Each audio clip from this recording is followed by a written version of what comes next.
When USC fired defensive coordinator Alex Grinch earlier this week, Lincoln Riley named co-defensive coordinators. Both have spoken of the need to simplify the calls, to not make drastic changes. Tonight we are going to explain multiple things. One, why the Trojans absolutely had to ditch Grinch's speed D against Oregon. And two, what tiny adjustments the new guys can make to limit the damage and maybe, just maybe, give them the shot at the upset. Hi, I'm James of Faithful Angelino Sports. This is the November 10th edition of Friday Night Chalk Talk, where we break down all the keys for every LA college and pro football team going into the weekend. We have USC playing up in Oregon on Saturday. UCLA is hosting Arizona State. Chargers are going to be playing at SoFi against Detroit. The Rams have the week off. If you enjoy talking about those teams, don't forget to subscribe to the channel because we talk about those teams every single day. But we're going to start with the Trojans because earlier this year, I went to this whiteboard and I diagrammed for you all of the inherent weaknesses in the way Grinch runs the so-called speed D. Now, to be fair, many offensive coordinators hate scheming against the 3-3-5 because they know a blitz is coming. You just don't know where it's coming from. But first-year Oregon offensive coordinator Will Stein, interestingly enough, is not one of those guys. Matter of fact, the more I went through his playbook, the more I watched seminars that he holds for other coaches where he describes his coaching philosophies, I'm here to tell you that if Grinch were still at USC, Oregon would have shredded them for hundreds of rushing yards. Quarterback Bo Nix would have been the one doing the Heisman pose in the end zone. It would have been an absolute abomination. The fewest points Oregon have scored this year is 33. It wouldn't have surprised me to see them score that in a half on USC if Grinch was still coaching. And let's be real, Sean Nua and Brian Odom are trying to get a promotion here, or at least save their jobs for next year. So we are going to show you multiple things. We're going to show you the weaknesses of the speed D against Oregon, and again, what little adjustments that they can make to try to keep Oregon as close to 33 as possible. Because if you could keep Oregon as close to 33 as possible, then you might have a shot with the upset with Caleb Williams. And no, that's not a prediction that USC is going to win. I'm just basically being real with you guys. Now, the following play on the whiteboard is a very common call from Stein. It's called the 4-man space. There's also a version of it called the 3-man space, where they'll take these 3 wide receivers and line them up in a bunch formation off to the side. But we're sticking with the 4-man because it's the most common one. Let's talk Oregon for just a moment. You can run out of this formation. You can run with a dive. You can take the slot receiver, run a jet sweep. Oregon is one of the top 20 rushing teams in the country. Thanks to Grinch, USC allowed more than 180 rushing yards a game. The second thing you need to know, Stein uses the run to set up the pass, but when he wants to pass, he wants to be aggressive. He has said consistently, I want to take more than 8 deep shots per game. Okay? So again, you've got the fly sweep. You even have some RPO. You definitely are going to see these guys making deep shots through the game. What does that tell you against the speed D? Well, what it tells me is that if it were the 3-3-5, the way Alex Grinch runs it, where the front line is constantly making shifts, where he's constantly blitzing and constantly robbing Peter to pay Paul by having safeties play up, it would have done a variety of bad things. First, with your shifting defenses to defensive front one side or the other, that's going to create holes in the running game.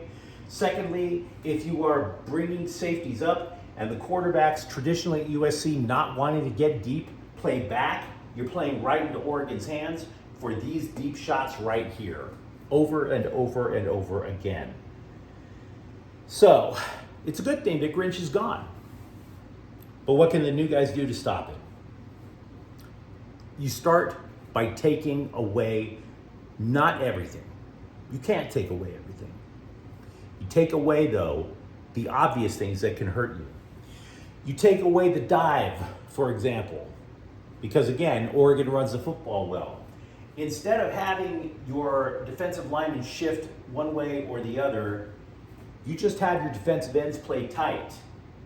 Now, when Grinch was having them shift one way or the other, he was trying to get everybody to shoot gaps. You're still having your defensive ends shoot gaps, but you're having them shoot a precise gap, the one between the guard and the tackle, the so-called B gap that you hear coaches talk about a lot. What bringing the lineman in tight, it's called the tight formation, does is it forces the offense to break the play to the outside.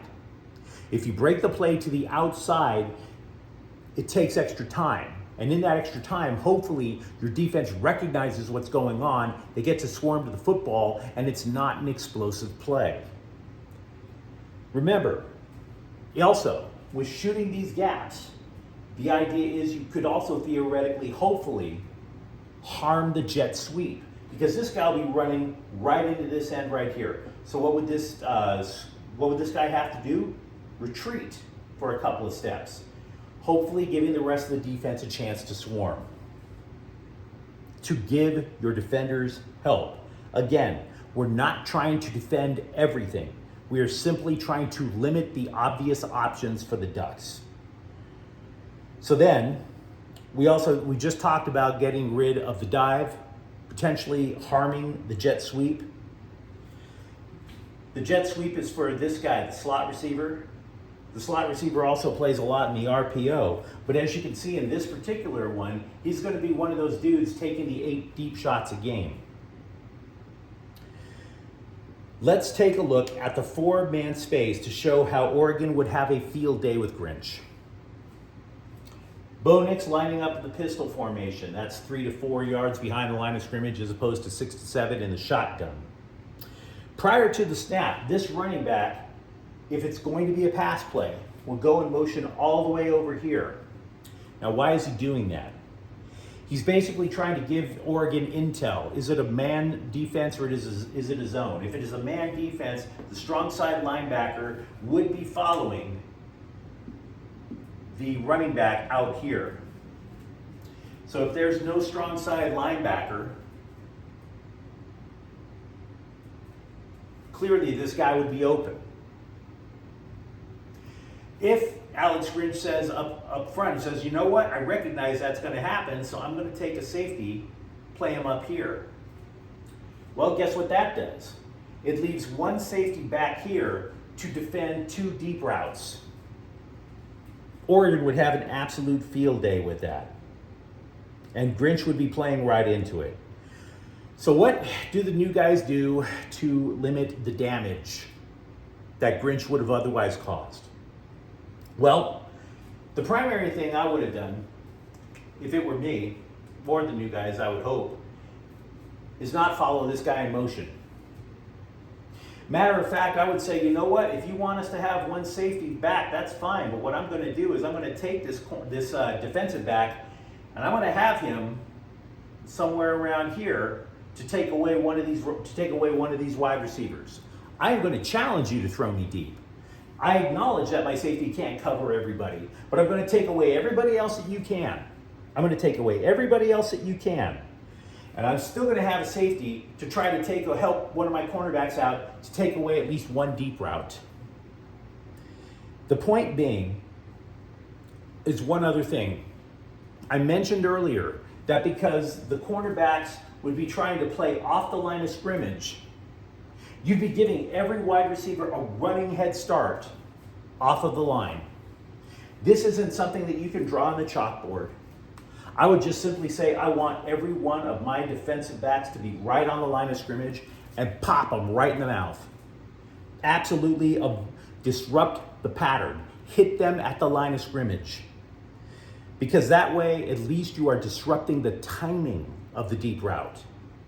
They may still hit it, but the timing of the route, Nix would have to make an adjustment in order to hit that deep route. So again, gap play for the defensive line to try to take away the dive, try to help take away the jet sweep. 2, not always have to send the blitz. You have to time your blitzes instead of doing it all the time. Prefer zone with your linebackers, bring up a safety if you have to, and definitely punch the receivers of the Ducks right in the face, right at the line of scrimmage. Now, will the Trojans do any of that? I have no idea. But if they do, Could you see where that would disrupt Oregon's offense just enough to keep them around 33 points and give Caleb Williams a shot at the upset? I can't X and O the UCLA game for you this week because there are simply too many variables in the Bruins offense. Quarterbacks Ethan Garbers and Dante Moore were both injured last week. Garbers was still seen limping Wednesday.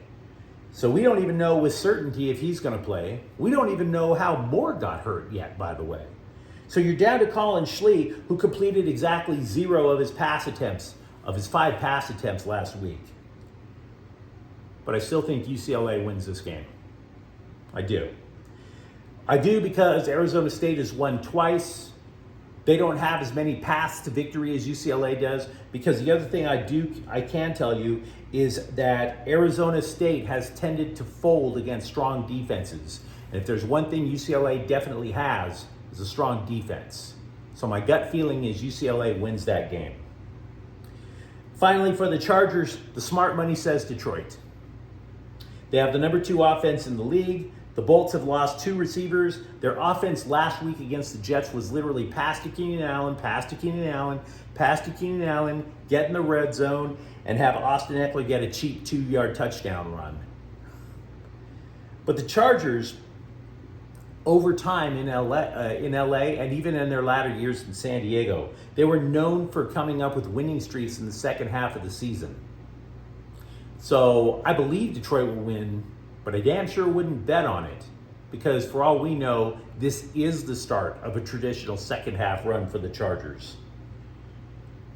The only thing that keeps me from saying that, aside from the fact that Detroit has such a great offense, the Bolts' pass rush is amazing. There's no doubt about that.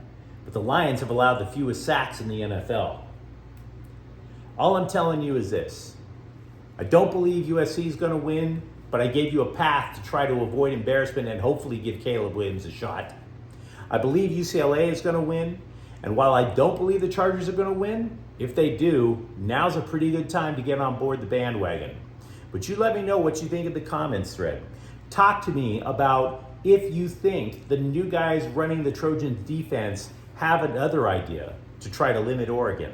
And if you enjoyed the content, don't forget to subscribe to Faithful Angelinos. We're talking LA sports every single day here. Thanks for watching. I'm James. We'll be back tomorrow. Faithful Angelinos is a Kian Corte El Queso production. Take care.